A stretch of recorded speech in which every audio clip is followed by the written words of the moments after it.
Fala baixo, né?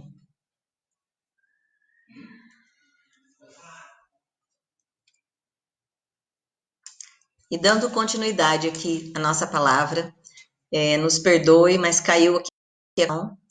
E então é importante abandonar o fermento velho, porque ele nos contamina. E nada deve ser comido cru, mas todo o cordeiro, como um todo, ele deveria ser consumido. E se sobrasse uma carne, ela deveria ser queimada ao fogo. Ela não poderia, na realidade, ser reaproveitada no dia seguinte. No versículo 11 diz: Comereis com os lombos cingidos, sapatos nos pés e cajados nas mãos. Comereis apressadamente. Aqui a palavra de Deus está nos direcionando para entender a forma como os hebreus deveriam estar. Prontos, lombos cingidos, roupas presas, amarradas, preparadas, sapatos nos pés e cajado nas mãos. Por quê? Preparados para a batalha.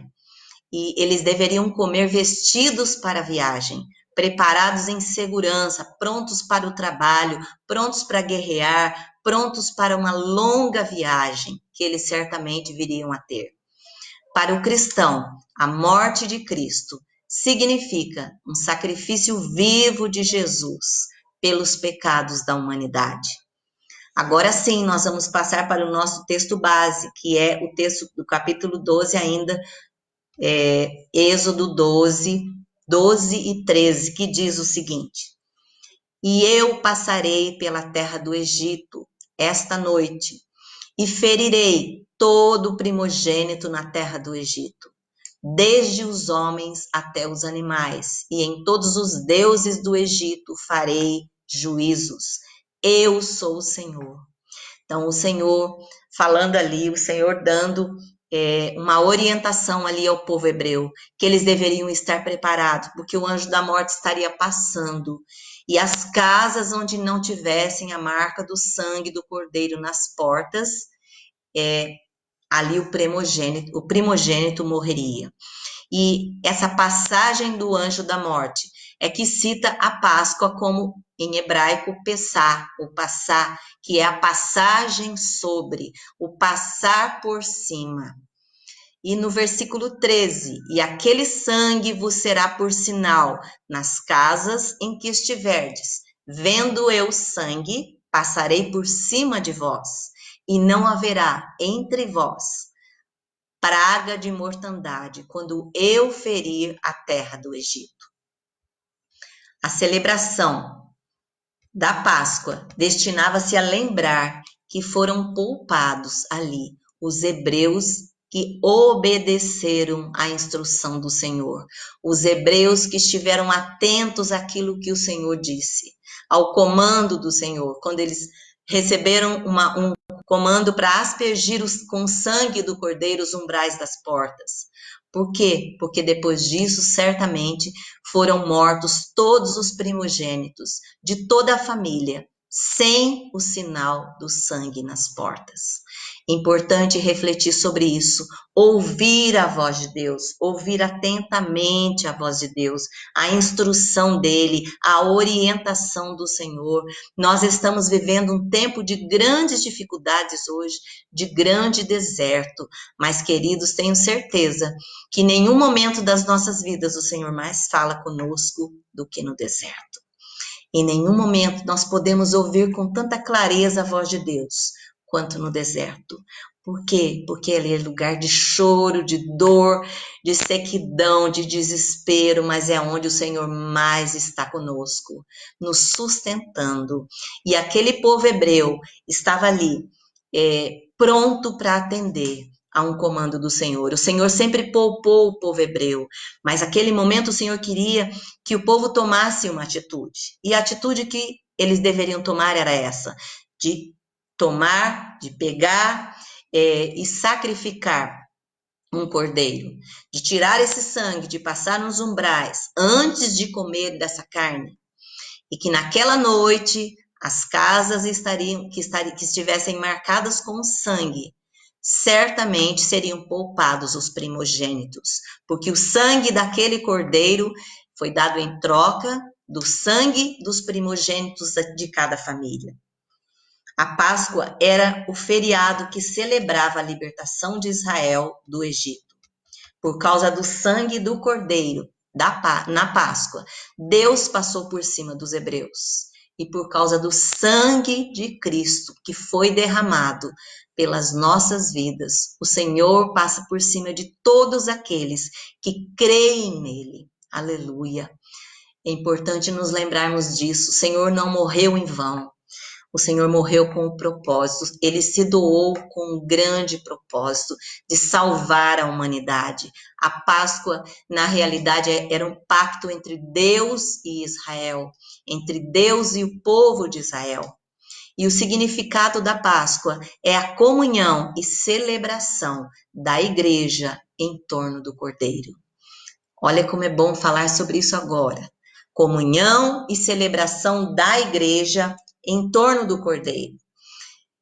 Quando nós hoje estamos aqui reunidos, era um momento onde deveríamos certamente estarmos cultuando ao Senhor na casa dele. E ali cearíamos juntos. Por quê? Porque a Páscoa para nós é isso. É um tempo de comunhão, de ceia, e é um tempo de celebrar a vida do Senhor. É de celebrar vida. Então, a Páscoa é a celebração da igreja em torno do Cordeiro. Ele é o Cordeiro, o Senhor. Não existe vida cristã de fato sem comunhão com Deus, sem relacionamento com Ele. A nossa vida, em todo tempo, precisa estar ligada ao Senhor, à presença dEle, ao querer dEle, ao comando dEle, a entender o que é que Ele quer de nós. Nós temos que entender que há um propósito do Senhor para todas as coisas. E há um propósito do Senhor também para as nossas vidas. E não existe vida cristã sem comunhão com Deus. Eu preciso estar em comunhão com Deus. Mas para estar em comunhão com o Senhor, eu preciso estar em comunhão com os meus irmãos. Eu preciso me relacionar de um modo que agrade ao Senhor também e principalmente com os meus irmãos. Quando o Senhor liberta o povo do Egito, a primeira coisa que ele faz é reunir o povo e repartir o cordeiro. Então, na Páscoa, na ceia da Páscoa, onde nós participamos da comunhão do corpo de Cristo, nós repartimos esse corpo, simbolizamos através do pão a morte do Senhor, através do vinho, do suco, o sangue dele. A Páscoa nos leva à reflexão de que nós devemos celebrar como igreja em torno do Cordeiro, celebrar a vida, celebrar a comunhão. Para os cristãos, a morte de Cristo significa o sacrifício vivo de Jesus pelos pecados da humanidade. Então, a Páscoa é algo que vai muito além do coelho, que vai muito além de um presente, de um ovo. Se você gosta, claro, não tem problema nenhum de você participar, de você comer, mas existe um propósito mais profundo em tudo isso, e eu preciso entender o fundamento de tudo isso. A Páscoa nos leva à reflexão de que devemos celebrar em torno do Cordeiro, celebrar a comunhão, celebrar a vida. Para o cristão, a morte de Cristo significa um sacrifício vivo de Jesus pelos pecados da humanidade, pois a Páscoa é uma representação do sacrifício de Cristo por nós. E não devemos jamais substituir, jamais trocar o Cordeiro de Deus por um coelhinho da Páscoa. O Cordeiro de Deus é aquele que tira o pecado do mundo. Em João 1:29, que eu quero deixar ainda para vocês antes de encerrar. No dia seguinte, João disse a Jesus, que vinha para ele: Eis o Cordeiro de Deus, que tira o pecado do mundo. João 1:29. Jesus é o verdadeiro Cordeiro. Ele é aquele que pode perdoar os nossos pecados. Ele é aquele que morreu pelos nossos pecados. É aquele que tira o pecado do mundo. Jesus, o verdadeiro Cordeiro. E refletindo sobre isso com vocês, eu gostaria de deixar essa mensagem que eu já estou encerrando, mas que você pudesse refletir sobre a importância de Jesus ter entregue a sua vida por nós.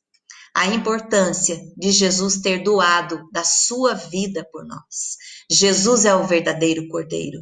Jesus é o Filho de Deus, que se fez homem, que se fez carne, que viveu no nosso meio, que foi açoitado, foi cuspido, foi maltratado, foi pregado numa cruz, mas que ao terceiro dia ressuscitou. Aleluia! Importante nos lembrarmos disso, que Jesus, ele não está morto em nenhuma cruz. Jesus não vive hoje pregado em nenhuma cruz, meus queridos. Nós precisamos pensar nisso, que Jesus é aquele que vive e reina no nosso meio, porque ele ressuscitou ao terceiro dia e hoje ele vive e reina no nosso meio. Jesus é o verdadeiro Cordeiro. Jesus é aquele que tira o pecado do mundo. Amém? Aleluia. Vamos orar neste momento. Eu quero convidar você, se você está com a sua família aí, que você possa se juntar a eles. Nós vamos orar ao Senhor, nós vamos colocar as nossas vidas diante dele agora, nós vamos colocar ao Senhor o melhor do nosso coração. Se há algo que você precisa confessar a Deus neste momento, faça isso. Que o Senhor possa visitar o seu interior agora e que você possa dizer ao Senhor da alegria de estar aqui. Nós não estamos dentro da igreja cultuando e nem participando da ceia, mas a Páscoa, o Cordeiro, aquele que tira o pecado do mundo, está no nosso meio, vive no nosso meio, reina no nosso meio e é por isso que neste momento a nossa oração é de gratidão a Ele. Nós vamos participar deste momento, onde o verdadeiro Cordeiro, onde o Filho de Deus, aquele que tira o pecado do mundo, está aqui no nosso meio. E nós vamos orar a Deus agora, agradecendo a Ele pela oportunidade de estarmos reunidos na presença dEle. Aleluia, Jesus. Graças te damos, ó Deus amado, pelas nossas vidas. Obrigada, Senhor, porque em meio a todas essas circunstâncias, onde nós vimos o povo hebreu, o sacrifício daquele tempo de todos eles ali na escravidão do Egito, mas o mais importante de tudo isso é ver o cuidado do Senhor para com aquele povo, quando o Senhor retirou aquele povo dali, quando o Senhor os levou dali para a terra prometida. É importante nós lembrarmos que depois disso viria o segundo Cordeiro, o segundo e o mais importante, que era o Senhor, que era o Filho de Deus, que era o verdadeiro Cordeiro, que estaria doando a sua própria vida pelas nossas. Em nome de Jesus, Pai. Em nome de Jesus, nós oramos a Ti nesta noite.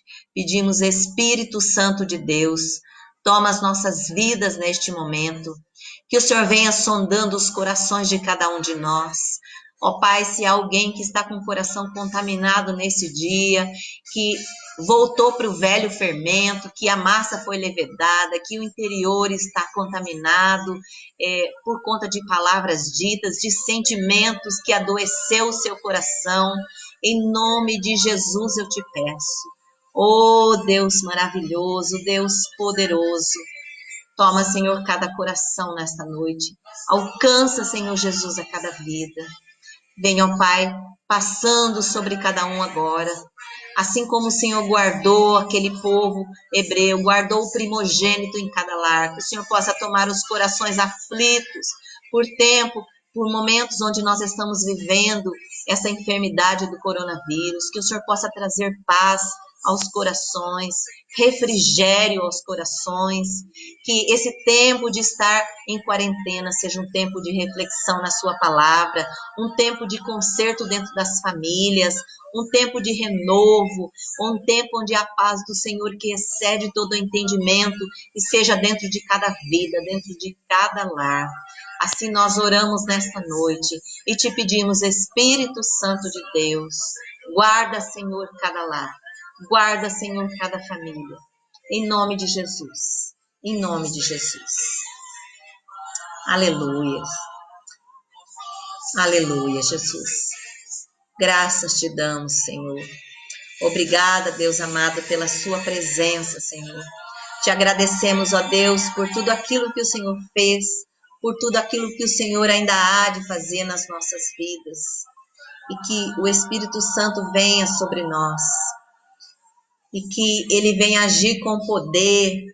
Que a glória do Senhor, que o manifestar do Senhor venha sobre cada vida, sobre cada coração. Em nome de Jesus. Em nome de Jesus. Aleluia.